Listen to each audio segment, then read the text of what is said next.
Hello everyone, a very pleasant day to you. I hope your day has been going great. It's a beautiful week.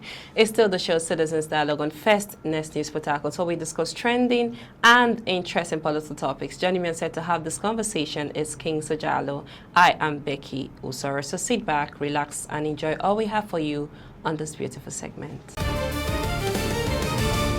Welcome back to the show, Citizens Dialogue on First Next News Protocol. I am Becky Uzoro. Still here on set with me is Kings Ojalo. It's a pleasure having you on set. Thank you so much, I hope Becky. you had a great weekend. Of course, preparing for the Christmas ahead, Christmas celebration. Why? Okay, that's really great. You look amazing. Thank you so much. All right, let's head straight to the story for today. The federal government, through the Federal Ministry of Education, has prohibited the admission and transfer of students into senior secondary school 3, that's SS3, in all public and private secondary schools across Nigeria. The ban will take effect from 2026 to 2027 academic section and means students can only be admitted or transferred into SS1 and SS2 with no exemptions for SS3. And the aim is to combat rising examination malpractice on unethical practices that undermine the credibility of national exams, particularly the use of special centers and last-minute students' movement ahead of a major test. Of course, we know the reason why the federal government is coming up with surge. Yes. You know, sometimes somebody can be in a particular school from SS1, from JSS1 to, SS3, and then when it's time for your WAEC, you see that parents are, moving their students to some particular location. school because they feel that school, passes the exams, like their WAEC and NECO. Do you really think is a welcome development? Initially, you see that method in which schools are being transferring students to one location or the other. It is unethical. It is let me use the word barbaric. And I wonder where the root of all this came about. Because looking at the Nigeria system, it now looks as if our educational sector is not putting effort in order for students and other high level, like the senior secondary students, in order for them to fit in to the course of examination which they are preparing for. Whereby, until, some just as you said, there's some special, centers are being created.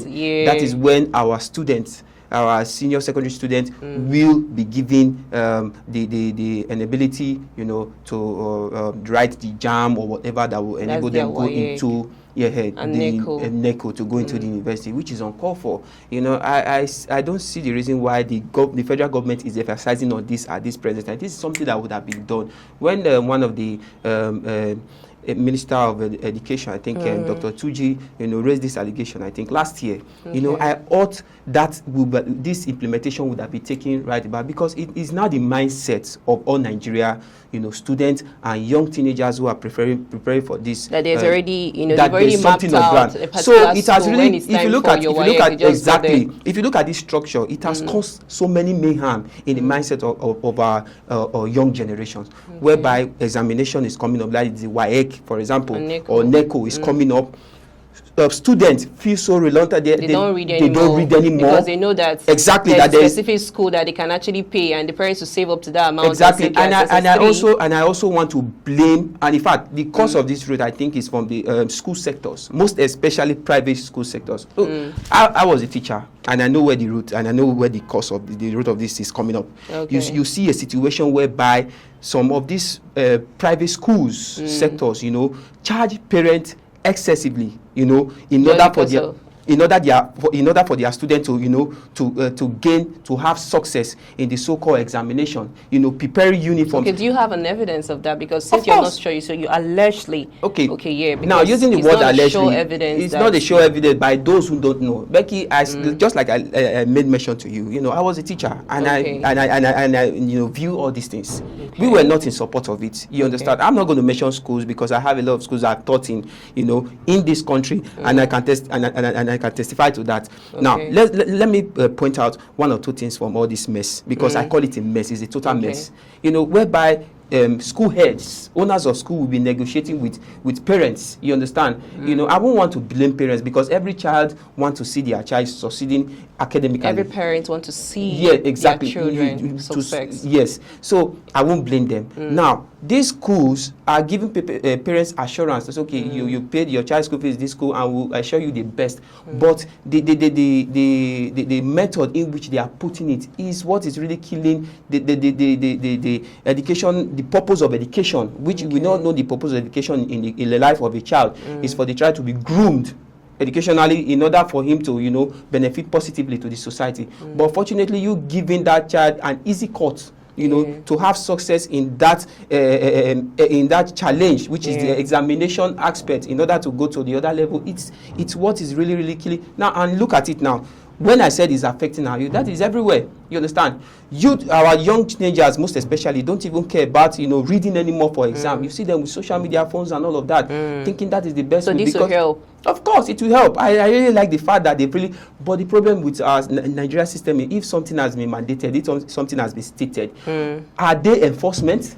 Will they carry on? Will there be ESCOs who will go to the various both government and private schools, you know, to check this, to checkmate this implementation that has been given? You understand? You see a situation whereby a private school student, we have to go and change or sew uniform of a public school in a very far distance. Let me say, for instance, someone schooling in a Rumokoro secondary school, or let me use, I don't want to mention any private school. Let me say someone schooling in a private school in Rumokoro, you know, going to sew a uniform of, you know, of a public school in far older.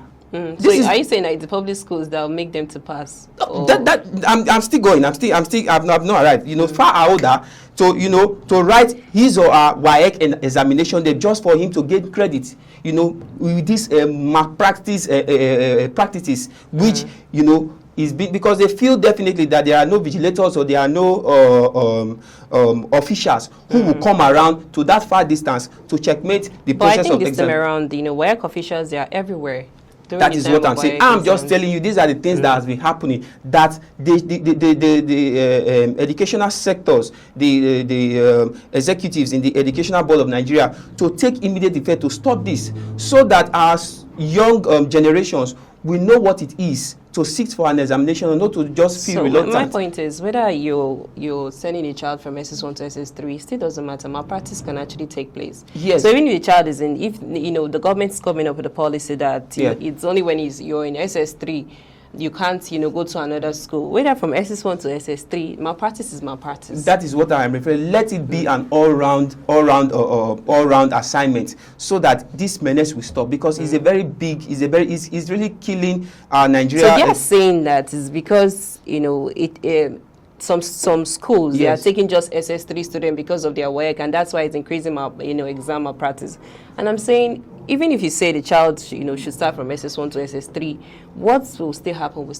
Of course, it will. But the aspect of SS1 and SS2, you know, it's supposed to be you know, we know it's a grooming, exactly. But still yet.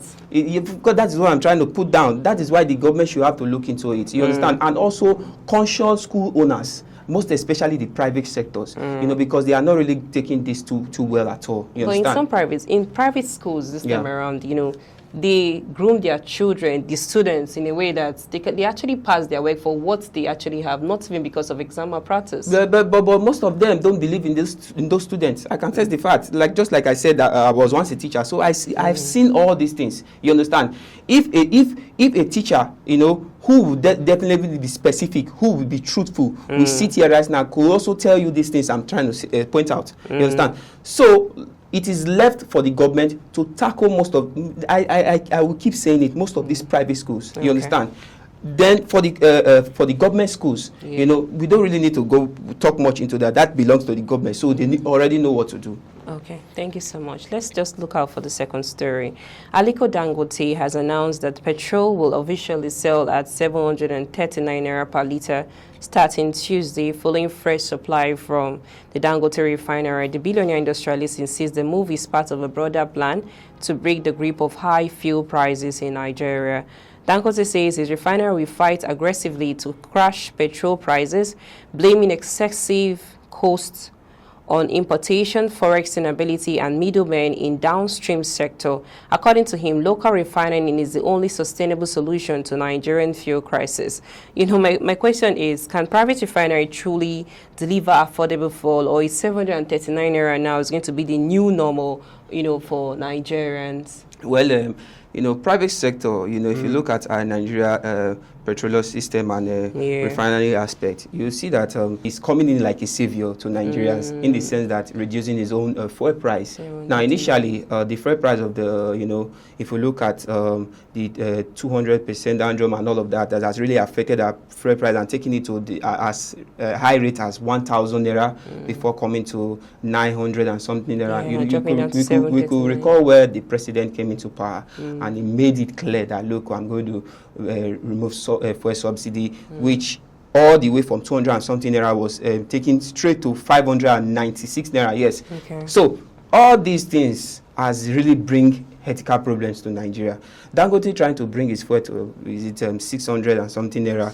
700. And yes, it's not a bad idea. But what Nigeria want to see, it's the, you know, it's taking it to how it was in the earlier long run. If you remember in the time of President Umar Musa Yar'Adua, we were buying fuel, I think 165 naira. So what happened to those things? Yes, Dangote is trying to help Nigeria in the fuel crisis they've been going through. But what Nigeria want to see is the fuel price taken down totally. That's if the federal government to work on our refinery. Exactly. This you understand? So even Dangote trying to help right now, I don't think most Nigeria are, you know, are satisfied about it. So because that's the private individual sector. Of course. I know that is why I started by saying he's trying to be of helping hand. But nevertheless, he shouldn't just stop there. Yes, he also made mention that they are going to fight the price of fuel, you know, to the last. That is what Nigeria want to hear. You understand? It's not by reducing it to 700 or something era that we bring the smile to the face of Nigeria. You understand? A lot of people are still having challenges, even in this reduction which he just made in his own refinery. Okay. You understand? So he shouldn't just look as if, oh, he has done the best and let Nigeria praise him. He should, you know, if at all, if he's going to make more effort, he should do it to the list. You know, he should take it to the list whereby Nigeria will totally, you know, be glad about. He's not the federal government. We know. He's not the federal government. We know about it, but nevertheless, you know, I think I will recommend that his own sector do more so that it becomes something that it was earlier on. So we just hope to see a total positive change. It's not by removing a bit, you know, bit by bit from the price list and think that Nigerians are satisfied with that. All right. Thank you so much. It's still the show, Citizens Dialogue on First News Port Harcourt. Let's go for a short break. When we return to bring to you more details, as the chieftain of the People's Democratic Party, Umar Sani, said an accused minister of the Federal Capital Territory, Nyesom Wike, of deliberately fueling the crisis in the PDP. I am your humble host, Becky Osoro. Let's go for a short break. Please stay with us. Welcome back to the show, Citizens Dialogue on First News Port Harcourt. I am Becky Usoro. Still here on set with me, it's King Sejalo. I hope you're having a great time with us. It's good to have you back. Thank you so much. Okay, so let's get straight to the last story for today. A chieftain of the People's Democratic Party, Umar Sani, has accused the Minister of the Federal Capital Territory, Nyesom Wike, of deliberately fueling the internal crisis rocking the opposition party in a bid to weaken it ahead of the 2027 general election. He made the statement while speaking via a media interview where he said persistent leadership disputes within the PDP did not emerge by chance but was driven by calculated political, interest. And my question is, a major opposition party afford to sit out the presidential election and still, remains relevant. Looking at the crisis happening in, the People's Democratic Party, like he has said, it's not just something that just popped up. It's as though they had already planned that, okay, this is what will happen, in PDP, and looking at the 2027 election, looking at how, different governors and politicians are, deviating from one political parties, and probably most of them are just going into one, that's the APC. So is he saying that, he's saying that Wike the crisis that is happening there, he's just pushing it on him and saying that it's because of him that this issue is really happening. Of course, we can tell that it's kind of a division kind of a party at the moment. Now, when there's a division, definitely that party is bound not to stand anymore, which is currently what's the major problem in the PDP, whereby, okay, look at the APC, look at other political party. I believe, Becky, you've not heard of, they are having divisions of, of this group, this subgroup in the political party. Definitely, this crisis will not stop, and the PDP will not, have a good form, just as the Taraki, that is the PDP. Turaki, yes, is always confident and talking about saying the PDP will come in good shape. He should not have it in mind that PDP will stand his ground again if that so-called, different parties are in that, a political party, which is the PDP. But it's a mandate now because he just started. Look, see, he's already on the move. But if you recall, there was a suspension given to Wiki and a subgroup. You understand? And apart from suspension, it was expelled. You understand? The question is, why are expulsion not taking effect now? Okay. This could also bounce back to, the judiciary system of Nigeria. Now, look at when our president, kind of a time where he cautioned the judiciary system about being corrupt and not standing firm in their duties as lawyers and as judges.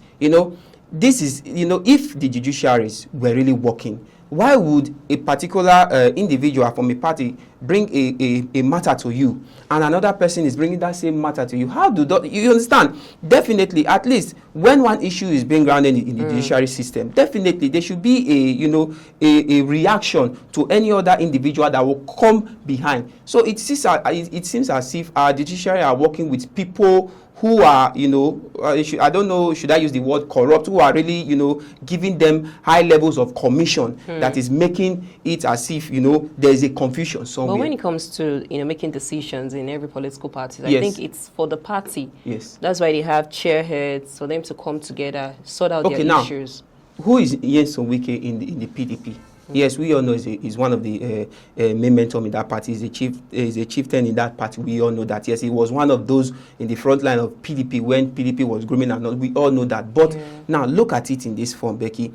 You are in this party and you seem to be causing confusion. You are practicing what I call anti-party, activities. And definitely, when there is an anti-party activities in a party, it will definitely cause this crisis that is happening right now. You understand? We could recall where he boldly said it that, look, even recently he made that statement again that is boldly behind the Tinubu president administration coming 2020. What does that mean? You claim not to be in the APC. Then why are you supporting someone in the APC? It's just as if let me use the word. Let me use Adeleke for example, the Osun State governor moving to the Accord Party. Then he will come out to say, okay, I want to support President APC, that is President Tinubu. How does that feel? Are you trying to say Accord Party doesn't have now any presidential candidate? Thank you. Bringing this mandate of saying, if there will be peace in the party, that except the political party does not bring out a presidential candidate, which it looks as if you are giving a command with a party that is filled with different, high-profile personas. It's uncalled for. Are you trying to put yourself the god of that party? We could testify that Wike was not the fourth. He wasn't even the founder of that party. Even the founders of the party has not even come out to make such statement. How come you are not trying to claim a party that is dominated by so many high-profile personals? So it all bounces back to the judiciaries, because they are the one who different political party will meet for one or two cases. So they should really put things in order in that form. And we keep trying to, stop the PDP, them not aligned to stop the crisis in the PDP because he doesn't want them to bring a president. It's a call for. No, it doesn't really matter about him. No, they will still bring out their presidential candidates. But he has made it clear that if he he's not the only one in the PDP, so he's just making his decision. Everybody have freedom of speech. But that man is determined for the crisis not to come to an end. Looking at it, let's be specific. He's so determined. We're looking forward to a better, PDP because the new chairman. That is if there is he's already making moves. That is if there is a strong disciplinary committee that will really, trash those who are really bad eggs in that party. Now, Turaki has really stated the fact that it will create a disciplinary committee. Yeah. Let us wait till that committee is created and the actions that will be taken. You understand? Yeah. So I'm not trying to classify Wiki as a bad egg. I'm not trying to put him in any, you know, I'm not trying to give him bad name right now. But let's call the spade a spade. That except such division is being, you know, removed, such division is being, you know, is either there is a reconciliation and every heads are being joined together in that political party. Becky, I assure you, peace will never come to that. No, PDP. Peace will come to PDP. We're hopeful. We are hopeful. That is if these things are not amended. Thank you so much. It's a pleasure having you. Thank you so much, Becky. Thank you so much. Thanks, everyone. That's our show for today. Citizens Dialogue on First Nurses Port Harcourt. I am Becky Uzoro. Many thanks for watching. Bye for now.